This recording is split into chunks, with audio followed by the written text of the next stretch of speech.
What's up, my Republic of Heroes? Heart Hero 456, Exo65 here, bringing you another fantastic episode of the How I Would Make series. I know it's been a while since I've made one of these episodes, but I really wanted to get this specific episode right. And honestly, what a coincidence that I finally managed to get all this crap together the literal moment it becomes Halloween. Yeah, like, seriously. Almost makes me kinda sort of happy that it took me so goddamn long to get it finished. And it wasn't because I was being lazy for most of the time and not actually working. But that's besides the point. Main point being that I'm finally happy to be back. New episodes are going to be rolling out as much as possible. And oh my god, I love Halloween so much. Horror has always been a very, very fascinating thing to me, simply because of the fact that I wasn't really allowed to enjoy it growing up. Being exposed to horror was seen as satanic in the house that I grew up in. And let's just say Halloween was sort of, another situation. Let's just say I had to deal with people in my family truly thinking Halloween was somehow satanic. I mean, it was pagan, but it wasn't satanic. But obviously I didn't want to have to keep arguing over and over and over again about the history of Halloween and what it actually meant. At least I was able to participate in something called Hallelujah Night, which was literally just it was literally just the exact same thing, but at a church, and you could get almost like an incredible amount of candy still. And of course, trunk or treat was a thing I was able to do at the church, and you could go around as many times as you wanted to, or at least I did, because I didn't really give a fuck. Like, the main point being that when it came to horror, it was hard for me to get access to. But god damn it, did I still appreciate it. I would watch horror Let's Plays on my mom's phone of Slender, The Arrival, and any other big AAA horror game that would come out at the time, and I'd really just fall in love with the idea of having a genuine safe scare. And it allowed me to realize that video games were kind of the perfect way to get scared safely. You could pretty much engross yourself in a terrifying scenario, but obviously since you're not legitimately there, the thrill is, well, even more exciting. Because dying and getting killed isn't something that's dictated by a script or really stupid-ass characters, but is instead dictated by you, the person controlling the characters. And honestly, the video game that I fell in love with the most as a child, or at least when I was in middle school and was able to finally experience horror in my own way without my parents breathing down my neck, was of course with the franchise Five Nights at Freddy's. A game that I not only enjoy, but one that I feel like has become kind of misunderstood. Five Nights at Freddy's is a genuinely terrifying series. Back in the day, this was a series so damn scary to people that someone like, Gaijin Goomba would make the claim that he got terrified by just watching somebody play it. And this is because the Five Nights at Freddy's series is able to perfectly mix incredibly amazing sound design and visuals in order to really get you into that terrifying situation that is what the game is throwing at you. It's awesome. And, well, the gameplay itself is sort of a good mix between a resource management and puzzle game, as the entirety of these games is specifically about you fending off against horrifying animatronics, which kinda set up the idea of a kid-friendly thing being turned horrifying. A concept that had been done tons and tons and tons of times before, but Five Nights at Freddy's really took the cake with it. Like, seriously, these animatronics actually look like something I probably would have seen at a Chuck E. Cheese at one point if the Fazbear animatronics were real. Like, I believe that Freddy Fazbear would be up there with Charles Entertainment Cheese smoking some cigarettes. Because that is something that Chuck E. Cheese actually tried pushing on kids. Same with the Flintstones, because Jesus Christ, we grew up in dark, dark times. Well, I didn't. My grandparents definitely did. But when it came down to it, possibly the biggest and the best thing about Five Nights at Freddy's, outside of its incredibly well put together concept and its genuinely fun and entertaining gameplay, was the fact that it also had a decent story to go along with it. Had being the operative phrase here. Because Five Nights at Freddy's' story is something that I personally don't think really got better as time went on. To pretty much well, summarize, when the first game came out, and the first series of games came out, to summarize the overall story, the franchise more or less revolves around a bunch of tragic events that would happen at the, well, Five Nights at Freddy's or Freddy Fazbear's Pizzeria. And of course, because of all of these different things, it would lead to the series of monstrous events that you play throughout the games happening. And of course, in order for you to try and figure out these tragic events, or to understand what tragic events could lead to animatronics attacking you, you would have to look deep within the game itself and solve a mystery. This was a really fun, really great, and really amazing way to set up what the Five Nights at Freddy's story could and should have been told as. Because mystery is something that horror kind of compliments. The idea of not understanding why the horrors exist is always going to be something that leads to pretty much any horror fan wanting to get as deep as possible into your franchise. And what I really, really, really love about Five Nights at Freddy's is that it actually handled a lot of these ideas and elements really well in the beginning. The only issue is that as time went on, these elements became more iffy. The main issue is that the Five Nights at Freddy's story as a whole still mostly remains an unsolved mystery, even after the numerous games with key pieces of information kind of confirmed for us. Not only that, but because these key pieces of information are confirmed, it unfortunately leads to more questions rather than answers. Not only that, but, well, the Five Nights at Freddy's series, as time went on, kept introducing concepts and ideas that many people wouldn't even know exist, like Remnant or Fazgoo, or AR glasses that can reveal ghosts that are slowly but surely hunting and trying to creep you out or actually attack you. And don't even get me started on the whole sound illusion disc thing, and now we've gotten the claim that the events of FNAF 4 were a testing chamber for fear toxin. Yeah, if you couldn't tell, there's just a lot of things that I just cannot keep track of. Because the more we get all these constant additions and new ideas, let's just say it doesn't clarify things in the story to make the story more terrifying or simplistic. A good horror mystery needs to make it so that every answer we get only scares us and disturbs us even more. Sure, we might have a few questions by the end of the mystery, but a lot of the key details and core elements need to be out there for us to understand, and these big reveals need to feel like something that can lead us to a true resolution, instead of feeling like a distraction to keep the players in a really bad cycle of confusion.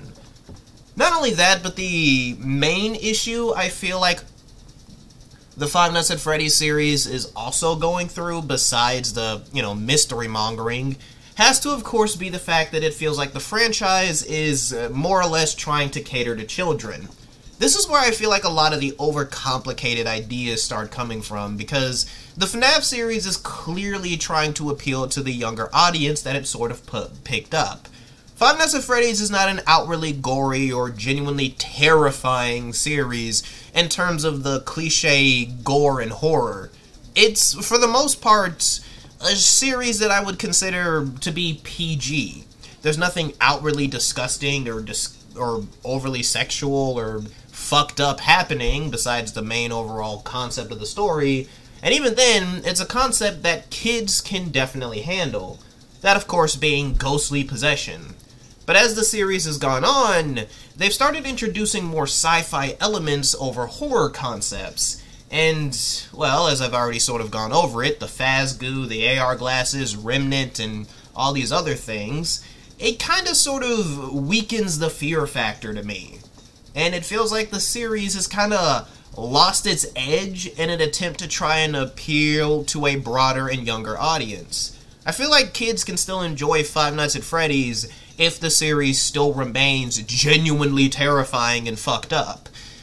I just personally think that as time goes on, you gotta keep the things scary, you know? The visceral reality of the fact that this is a terrifying situation that kids are learning about and experiencing honestly would make the story a lot more interesting, and would also make the mystery a lot more interesting. It would make it something we'd want to solve, if the mystery is even solvable at this point, because as I've already stated,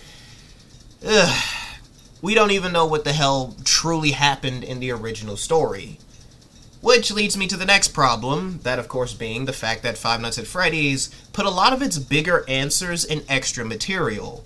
If you were to just sit down and play the Five Nights at Freddy's games, you would not get the full story of everything.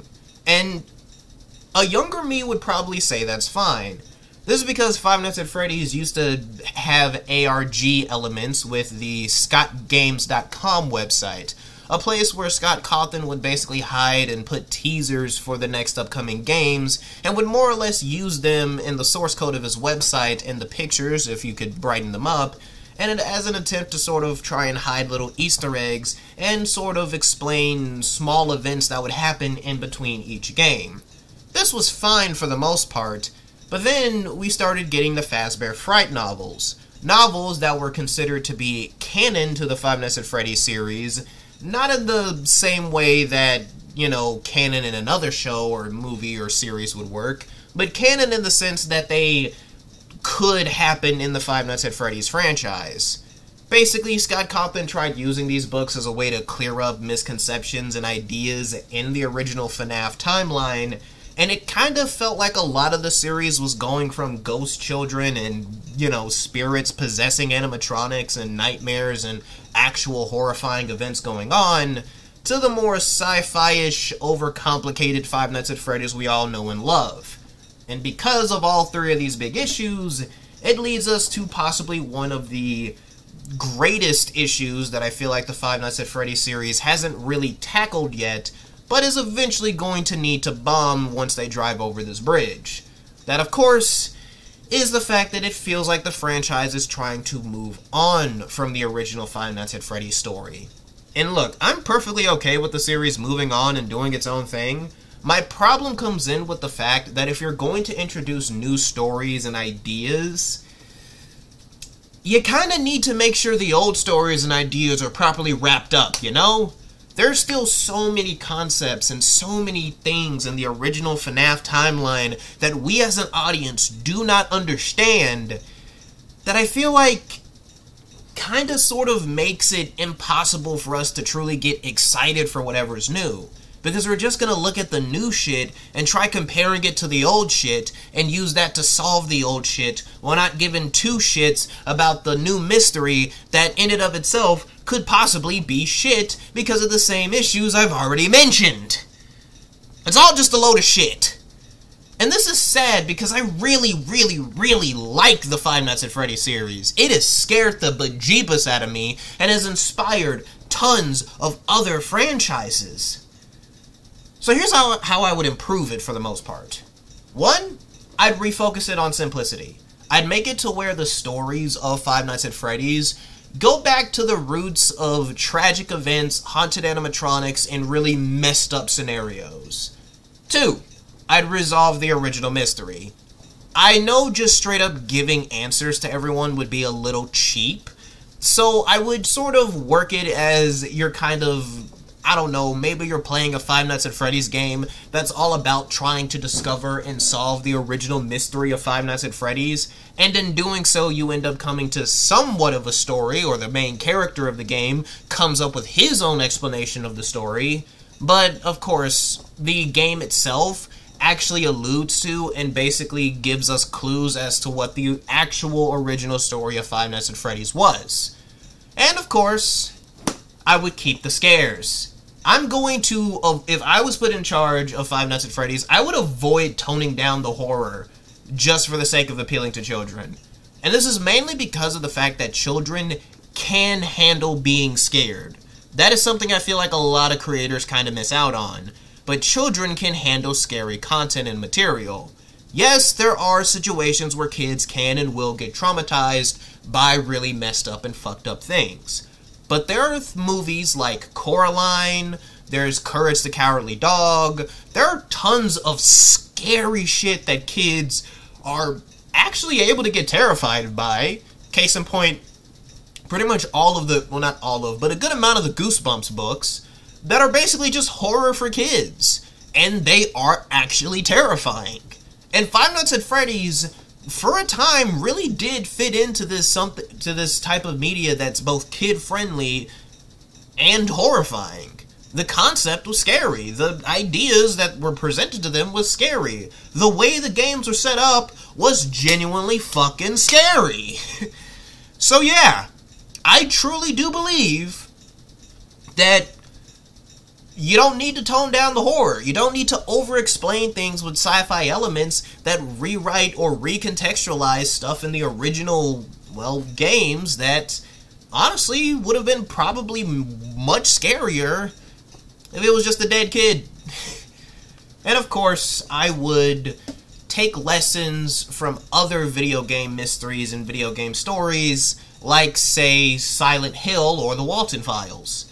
Basically, Silent Hill 2 has an incredibly fantastic twist at the end of its game, and it alludes to it the entire time. It's almost like it is kind of setting up a mystery, but a better example is actually a series that was inspired by Five Nights at Freddy's, the Walton Files. Basically, the entirety of the Walton Files is a mystery in and of itself, as you are kind of sort of having to solve tons of different things about the lore and having all these little ideas thrown at you that you kind of have to piece together yourself. And similarly to what I feel like Five Nights at Freddy's should be, every time we get an answer in the Walton Files, we only get more and more scared for the characters we've been introduced to and the scenarios that have gone down in the first place. When we learn or want to figure out what actually happened during a tragic event in the Walton Files and we get an answer to that, we come out of it absolutely shooketh. Like, we are shaking, we are shivering in our timbers. That, my friends, is how you tell a scary story. And I feel like Five Nights at Freddy's, mainly because the series has made more than enough money, has more than enough resources to pull off 10 times the scares the Walton Files has pulled off. So yeah. And honestly, because I've sort of explained how I would fix everything, you're probably all wondering something. If I really do have all these writing problems with the lore we have been given, how can I rewrite Five Nights at Freddy's? Well, simple. Because a lot of these lore ideas, concepts, and the stuff we learned in the books and whatnot have all been put into multiple different people's explanations of the Five Nights at Freddy's timeline. Which, yeah, I know there isn't technically a canon Five Nights at Freddy's timeline at the moment, but people have sort of put together their own timelines, and I'm mostly going off of them because these are usually the ones that many people can consistently accept. Basically, you've got the Wendigoon timeline, the Game Theory timeline, and the Hyperdroid timeline. All these timelines are incredibly similar with, you know, some pretty damn stark differences, but when you really look at those, let's just say those are three very good, well-put-together timelines that take into account things from, you know, the books and all the external media. My perfect Five Nights at Freddy's timeline would be something you'd be able to fully be able to solve just by playing the games, and that's what I'm going to at least attempt to stick to. Will I take elements from the external media? Yes, I will. I do think some concepts like Remnant and, I don't know, maybe the AR glasses could potentially work, and I do think Five Nights at Freddy's can work with some sci-fi elements. I mean, it's literally a series about robots attacking you. But for the most part, I feel like, well, the Five Nights at Freddy's series needs to have a scary story. So if I was presenting my own Five Nights at Freddy's timeline, and if I was having you play my own series of Five Nights at Freddy's games, and I wanted to give you a terrifying story that only made your bones chill the more you'd figure out about shit and the more you'd learn about it, well, here's how I would make it. Happy Halloween. So my Five Nights at Freddy's timeline is pretty much going to start like this. The story begins with two friends and business partners, Henry Emily and William Afton. starting an animatronic-themed pizzeria called Fredbear's Family Diner. Inspired by his experiences growing up during the Great Depression, William's desire to recreate the nostalgic feeling of driving to a singing bear show sort of drives him to become a creative individual himself, coming up with incredibly cool animated characters, and eventually meeting Henry, an engineer, and teaming up to create, well, the first ever animatronic. The creation of animatronic characters eventually leads to the amazing idea of not just Fredbear's Family Diners, but a way of trying to basically become a local success amongst tons of people around his town. However, in order to keep costs low, they need to develop something that makes it easy for them to use the animatronics as both on-stage performers and as suits.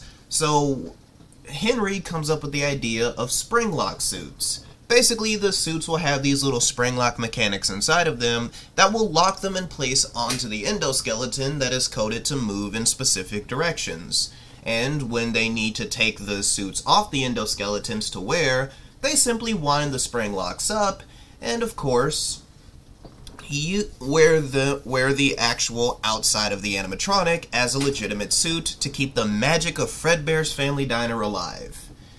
Let's just say, because of this booming success, the two of them are actually able to support their families. Henry with his daughter Charlotte, and William with his 3 children, Michael, Dave, and Elizabeth.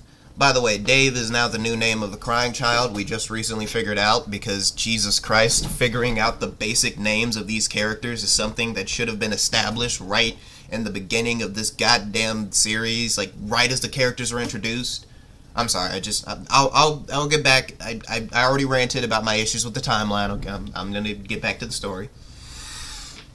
Basically, after the diner's success, it ends up leading to a second location, Freddy Fazbear's Pizza, featuring a bunch of new characters that William was able to come up with. Freddy, the big brown bear, Bonnie, the bouncing bunny rabbit, Chica, the yellow baby chicken, and Foxy, the pirate fox. Their success grows further, leading to a public access TV show, Fredbear and Friends, which airs in 1983. The business eventually becomes Fazbear Entertainment, bringing in investors and other people to more or less expand the operations. And one of these big expansions is none other than something that William himself wants to create, inspired by his own family.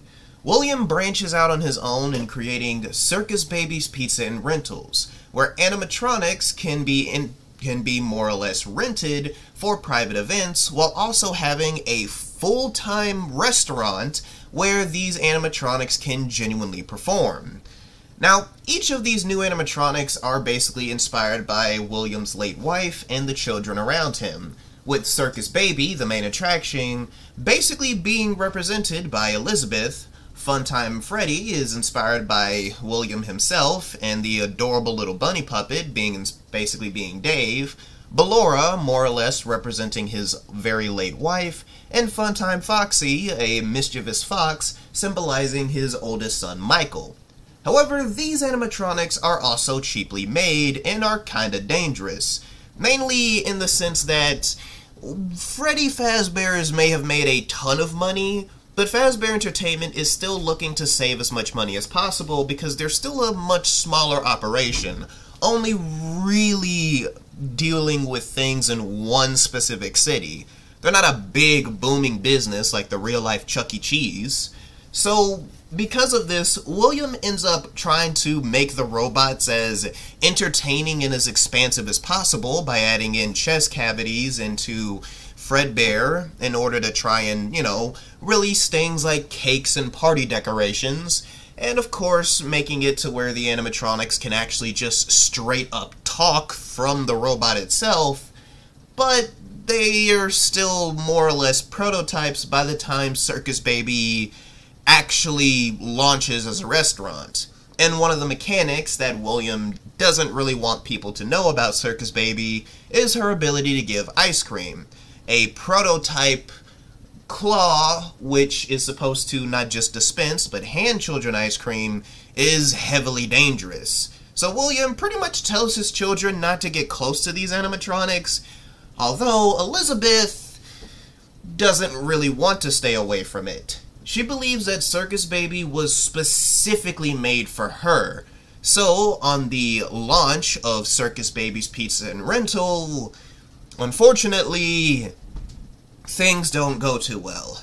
When everybody is out of the room after Circus Baby's first performance, let's just say Elizabeth ends up walking up to the Circus Baby animatronic and notices a button on it that is supposed to dispense ice cream.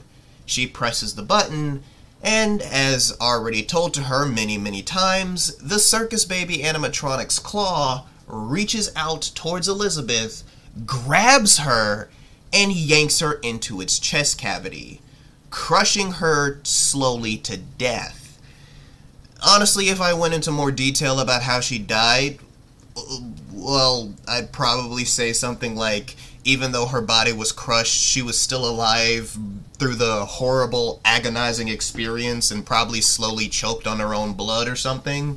But I don't want to get that fucked up because the Walton Files already exist, so we don't need to get that fucked up.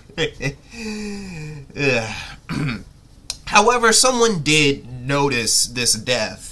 That, of course, being none other than Elizabeth's younger brother, Dave.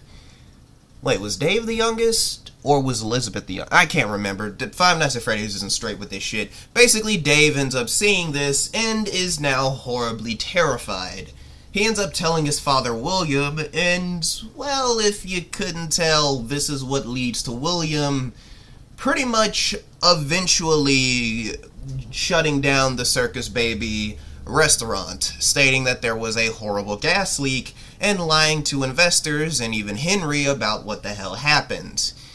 Of course, saying his daughter Elizabeth went missing and not really telling anybody what was going on. Of course, his youngest son would know about what happened, and so would his oldest. And William would eventually have a somewhat descent into madness and depression. Basically, his deep depression would cause him to neglect his sons. Michael would begin bullying his younger brother Dave, fully unaware of the trauma that Dave suffered witnessing their sister's death. Dave, now terrified of the animatronics, struggles with the fear despite still loving the Fazbear characters that his father created. And as William keeps spiraling into grief, he notices that Circus Baby, as he's renting it out and as he's working on it, because, you know, the investors still want to rent the animatronics to make their money back, acts differently. Almost as if Elizabeth is still there somehow. Of course, despite the notion of, you know, the animatronic being haunted, William more or less suppresses this concept in his mind, not ever believing something like ghosts could be real. But his anger and overall mental state gets worse, eventually leading to somewhat abusive behavior towards his children. And one night, in a drunken rage, William sees Henry's daughter Charlotte locked out of Fredbear's Family Diner. Let's just say Henry wasn't too okay with the idea of not knowing what happened to the equivalent of his niece, and did look into what was actually going on during Circus Babies, and actually saw what the hell happened. That, of course, being that the Circus Baby Pizzeria animatronic malfunctioned and killed Elizabeth. So he would end up creating something known as the security puppet, and would put it in Fredbear's Family Diner as a way to sort of protect the children, making them wear wristbands so the puppet could more or less monitor them. He would keep it next to the prize corner, and would put the prize corner near the exit, so that kids would always be somewhere that the puppet could see them. Very, very smart, now that I think about how Henry actually did this. And of course, unfortunately, his youngest daughter Charlotte, seen as a daddy's girl, would end up being locked out of the pizzeria, with the security puppet trying to get to her, but a bunch of jackass kids put huge boxes over it, so yeah, shit didn't really go too well. Of course, William, in his whole spiraling, more or less decides that if he can't have a daughter, neither can Henry. And consumed by jealousy and anger, he drives up beside Charlotte and kills her, leaving her body outside of the Fredbear's Family Diner location. This, of course, leads to the security puppet actively going out, finally getting out of its box, and goes outside to try and save Charlotte. But by the time it reaches there, it's too late, and the rain causes the robot to malfunction and rust, leading it to falling on top of her dead body. This obviously pisses off Henry, and while he mourns the loss of his daughter, William, more or less, runs the business in his absence. And of course, Charlotte's spirit would then proceed to possess the puppet animatronic. Of course, because William is now basically running Fredbear's Family Diner and Freddy Fazbear's Pizza simultaneously, he is once again overworked, and Michael has to pretty much watch over his brother. And of course, leading up to Dave's birthday party, Michael's bullying escalates. He and his friends consistently pull pranks on Dave by pretty much locking him in the back rooms with all the empty animatronics to freak him out even more. And for the most part, on his actual birthday, they decide to pretty much shove Dave's head inside of the Fredbear animatronic, and because Dave doesn't stop crying, the water causes the spring locks in the Fredbear suit to malfunction. And because of this, the animatronic's mouth clamps down, crushing Dave's skull. Dave is taken to the hospital, and after a week of suffering horrifyingly messed up nightmares in his own home, after the doctors in the hospital do whatever they can to try and protect Dave, basically surgery, let's just say it pretty much ends with Dave's consciousness basically giving him some final message. That, of course, being the literal embodiment of all of his fears coming to claim him as a singular nightmare, leading to Dave dying. And let's just say, unable to cope with the loss of 2 children, William more or less becomes obsessed with trying to bring them back, stating that he is going to put his children back together again. And well, this even gets way more destructive when he believes that he's hearing the voice of his daughter Elizabeth from the Circus Baby animatronic. Obviously, William doesn't fully know if this is because of insanity or if this is actual possession. We here at the Five Nights at Freddy's theorist explaining individuals, or whatever the hell we call ourselves, we know it is actual possession, but William is still not entirely sure, but by this point he is way too goddamn crazy to care.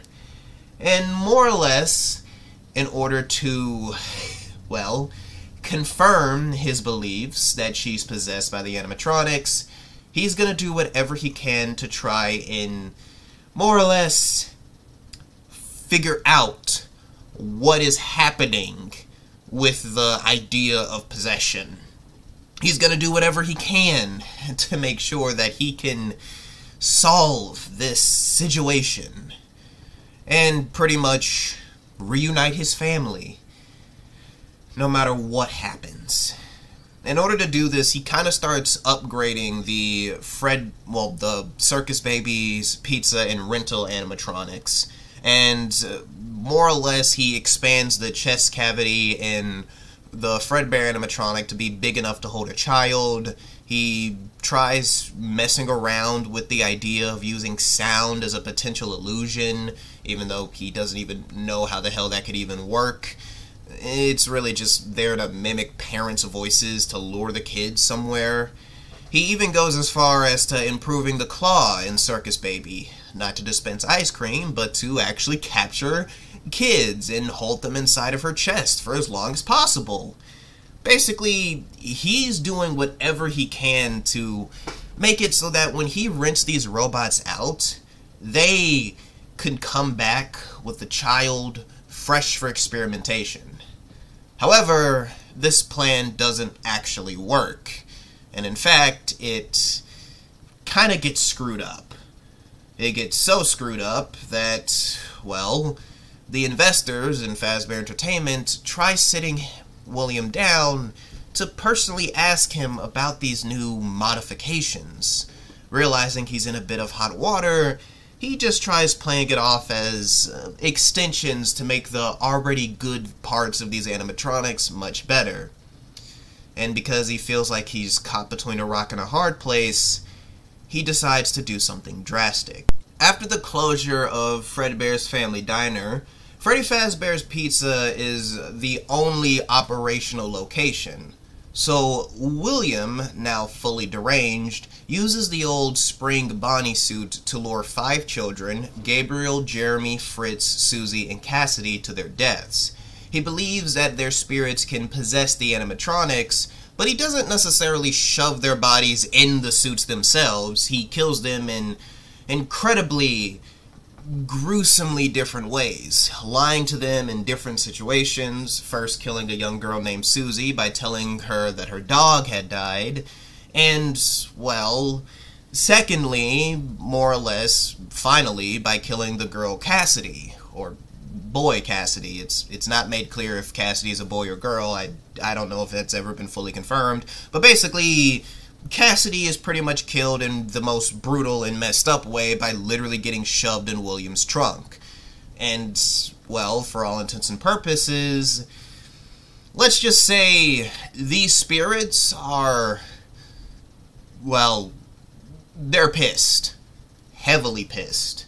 Because unbeknownst to William, Charlotte's spirit is in the puppets, and, well, it is what causes the children to actually possess the Fredbear animatronics.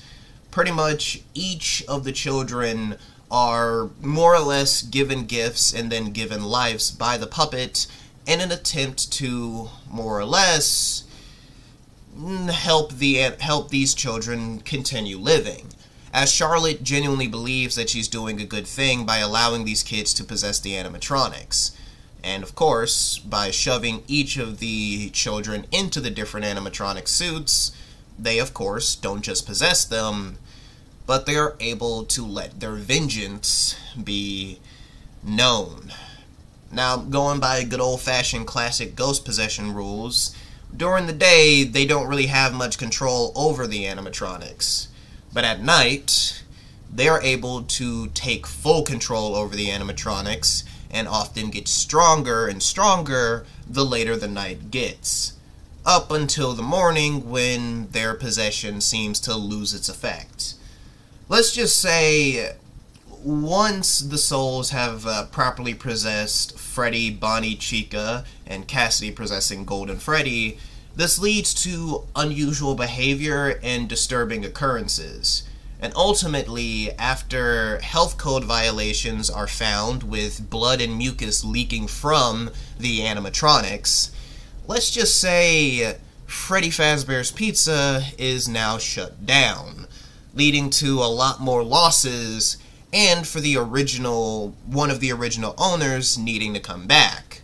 This is when Henry Emily returns, and him and William come together to create the toy animatronics.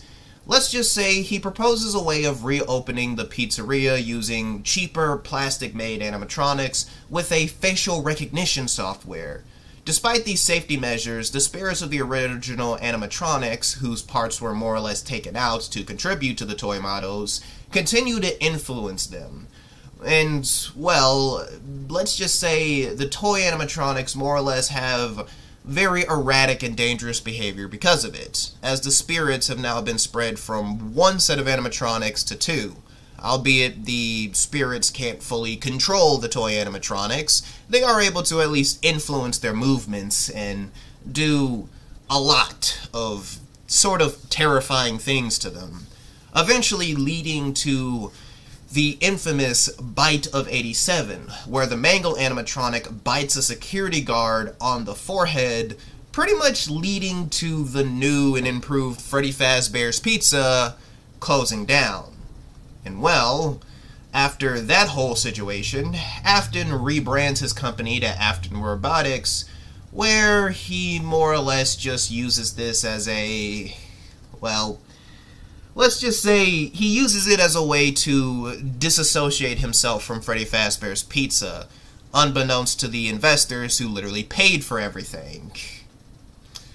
So yeah, let's just say after another attempt of opening Freddy Fazbear's Pizza with without the toy animatronics being, you know, a mainstay, the original animatronics are refurbished into the ones we see in Five Nights at Freddy's 1, and of course, FNAF 1 doesn't have too much story going on in it. A night guard basically goes in, deals with the animatronics for about 5 nights, leaves, and then pretty much gets the hell out of Dodge because, you know, I wouldn't want to be stuck with 5 animatronics trying to kill me every goddamn night.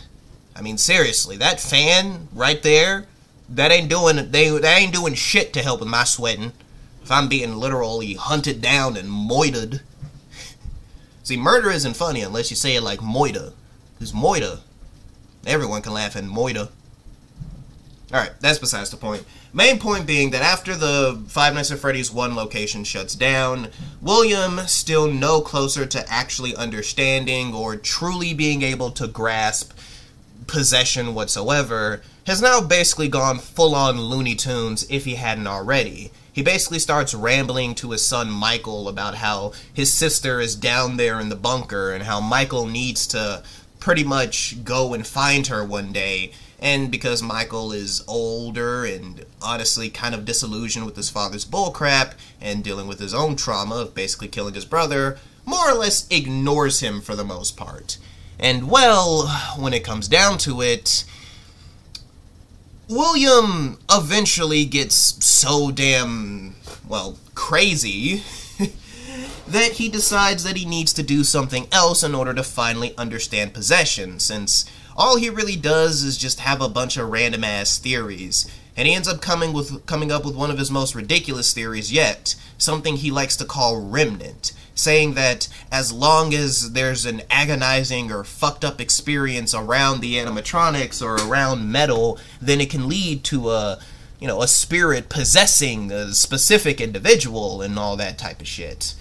It's, crazy, and doesn't sound like it could potentially work, but it's more than enough for William to go to the original, or more or less the new, Freddy Fazbear's location, break in, and dismantle each of the Five Nights at Freddy's animatronics by using an old Fredbear costume, since he can't seem to figure out where his spring Bonnie suit is. And yeah, this Fredbear costume is basically all old and moldy and just disgusting for all intents and purposes. Over the course of a few nights, he ends up dismantling each and every one of the animatronics and taking bits of their endoskeletons back to the Circus Baby and Rental's place. He melts them down and then proceeds to sort of inject or add them to the wires of the Circus Baby animatronics. The only one he doesn't do this to is Circus Baby herself, because on the night when he goes to collect the endoskeletons for her, he ends up noticing that the spirits of all of the animatronics have more or less been released, and they begin to attack him. Now, this is where I'm going to make a pretty big change from the original timeline. One of the many changes I've already made is that instead of William basically putting on the suit himself willingly, I'm going to make it to where the spirits take the Spring Bonnie suit, because they've had it hidden this whole time, and proceed to shove William inside of it. And at first, it doesn't do anything, and he just starts to laugh. But of course, the spring locks go off, leading to William getting impaled by them and slowly but surely dying. Just absolutely getting fucked up in multiple different ways. This doesn't just lead to William possessing the suit. but it leads to him being trapped in a back room, as Henry eventually comes to this, location to try and collect the, remnants of the Fredbear and Friends animatronics. I said Fredbear and Friends, I meant Freddy and Friends animatronics, notices that they're destroyed, and of course, well, decides to board up this back room, along with any other back rooms and passages in any old Freddy Fazbear's Pizza locations. Let's just say the puppet, who is sort of still out there, ends up deciding that it needs to help the spirits properly move on, because while they've been released from the animatronics, well, let's just say shit isn't really going well for them. They're free spirits from their chassis, but they're still on Earth, and Charlotte, realizing her mistake, feels terrible for trapping the spirits of these children in a place that they don't belong. So she attempts to more or less give them a happiest day, a way to try and give them the birthday party they all need to finally pass on, especially the crying child, aka Dave, whose spirit has been very weak, but is still down there for the most part, connected to the original Fredbear costume, with Cassidy more or less taking the helm and being the one actually using Golden Freddy to go out of her way and try to kill people. It doesn't end that well, though. Turns out, because William connected the spirits to the Circus Baby animatronics, they're more or less these sporadic, animalistic creatures that really don't have a way to be properly released. They need to be broken from every physical thing on the planet, so the puppet leaves to try and figure out where the hell these animatronics are. Michael, on the other hand, now basically being the sole owner of the Circus Baby's Pizza and Rental Place, as it was left to him in his father's will, ends up going down after Henry decides to basically work with the young boy in order to help him get into the business. Pretty much tells him, hey, go down into the bunker and see what you can find, make sure the animatronics still work, we'll try to make something out of this almost dead business. And of course, when he goes down there, he ends up being manipulated by the Circus Baby animatronic, possessed by his sister Elizabeth, as Circus Baby, along with the other animatronics, basically have a plan to escape. They end up scooping out their innards at the end of the week, and then proceed to fuse together into a literal new concoction called Innard. And then they proceed to scoop out the skeleton and guts of the young Michael Afton, albeit an adult now, so like, I guess 21, 25, I guess, and proceed to wear him like a meat suit. However, things don't really go too well, and let's just say they end up having to eject from the meat suit when it's too damn rotten and basically turned purple. How, unfortunately, Michael isn't able to die. Yeah, he basically ends up possessing his own body and now walks around kind of like a zombie. And when he goes to Henry and basically manages to barely communicate what the hell happened, it leads to Henry realizing shit is a lot more fucked than he could possibly imagine.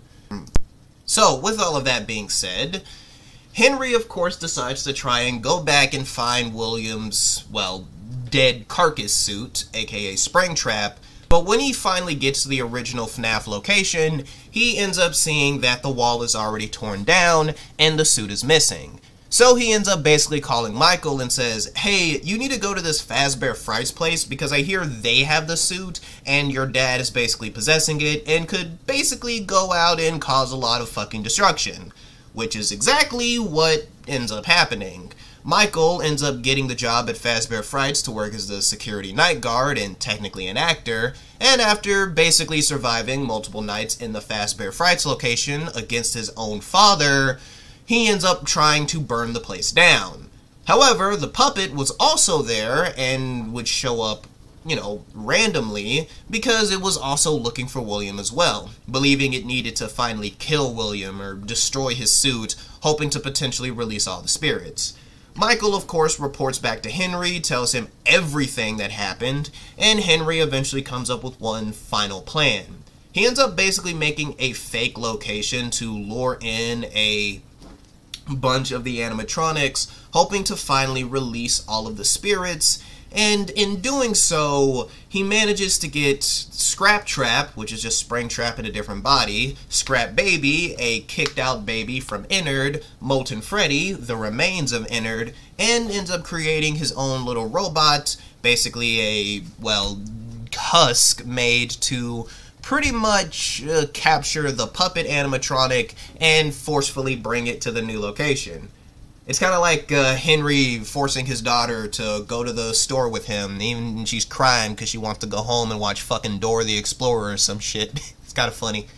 But even with all that being said, eventually all the animatronics are sort of lured into this place, and Henry decides to burn it down. However, another big change to my little story is that Henry isn't actually going to die here. Instead, Henry ends up basically deciding to survive, realizing that Michael doesn't want to live his life as a barely functioning zombie, ends up burning him along with everybody else in this, well, horrifying location, and then proceeds to call the investors and any of the other individuals working in Freddy Fazbear's Pizza and the whole Fazbear Entertainment situation, and says that he's going to more or less liquidate the company into an LLC, hoping that they can at least allow him to pitch one final idea to him. And well, the investors, realizing there's still a lot of potential money to be made here, and considering it's been years since the original Freddy Fazbear's tragedy, they decide to hear him out. This, of course, leads to Henry, more or less, basically going off and creating a bunch of other interesting and fun characters. This is, of course, where we would end up getting the Rockstar animatronics, and maybe some other big animatronics that we would hear about throughout the Five Nights at Freddy's series. Basically just, you know, the Trash Gang and Mr. Hippo and the little frog guys, the Country Bumpkins, I think that's what I call them. I don't know their actual names, unfortunately.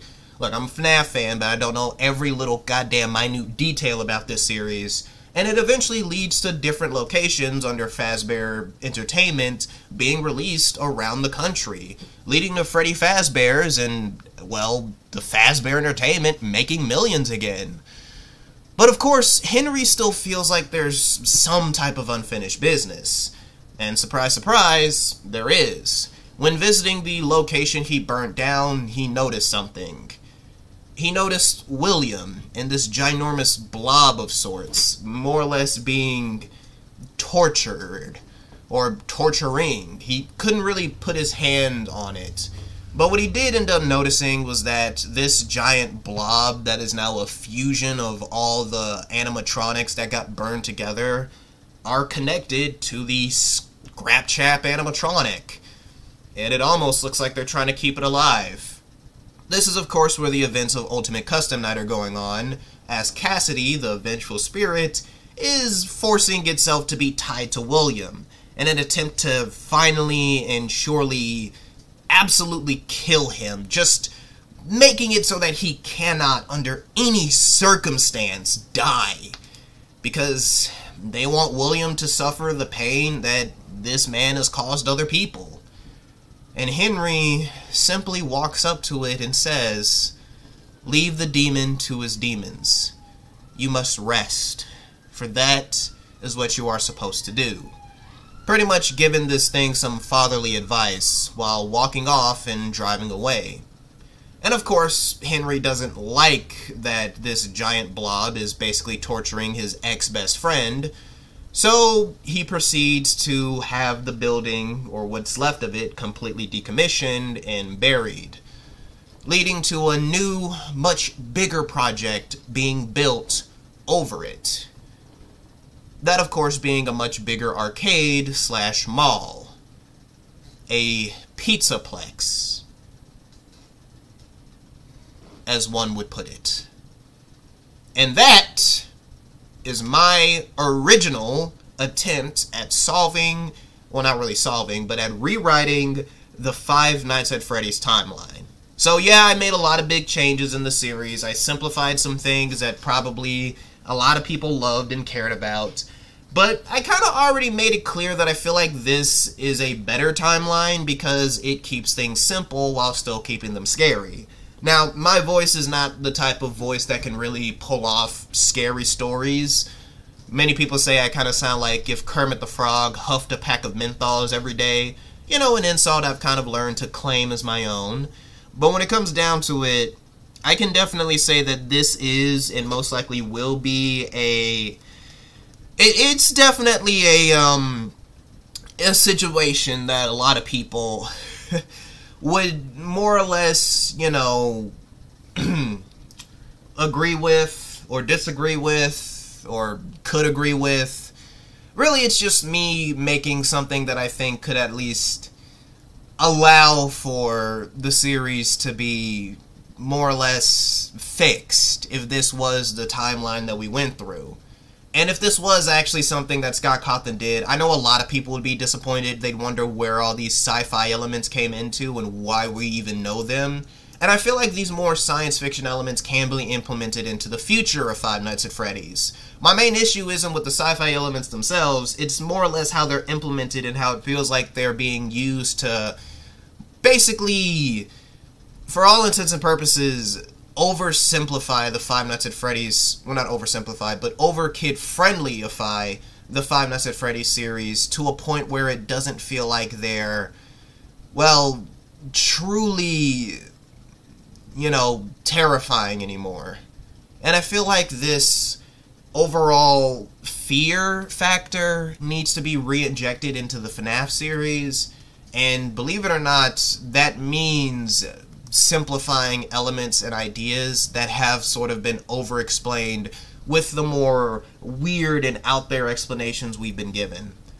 Now, again, I didn't tell this story perfectly. I'm not the greatest storyteller of all time, and this is just a podcast, alright? This isn't really even scripted. It's semi-scripted. But I do want to thank you all for listening and being patient with me. This episode was supposed to come out months ago, and if you want me to more or less explain how I would rewrite the story of, well, the security breach game, I'm just gonna say, yeah, I might be willing to do that in the future. But with all that being said, thank you all so much for listening, and remember, everything I play, everything I sing, and everything I say, I do it for love. Bye, guys. Don't you wanna feel right again? Don't you wanna feel whole? Don't you wanna feel